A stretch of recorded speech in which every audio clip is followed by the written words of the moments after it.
اور پھر دوسرے نمبر پہ حضرت نے فرمایا اللہ کے فرشتوں پر بھی ایمان لاؤ.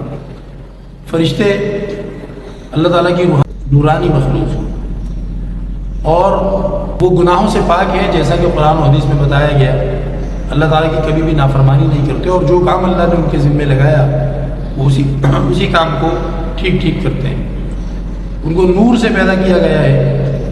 وہ مرد یا عورت نہیں ہوتے، وہ شادی نہیں کرتے، انسانوں کی طرح کھانا پینا یہ ان کی ضروریات میں شامل نہیں ہوتا. اور اللہ جانتا ہے کہ وہ کتنے ہیں، ان کی تعداد، ان کی اقسام یہ اللہ ہی کو معلوم ہے. البتہ قرآن کریم کی بعض آیتوں سے پتہ چلتا ہے کہ فرشتے پروں والے ہوتے ہیں، ان کے پر ہوتے ہیں.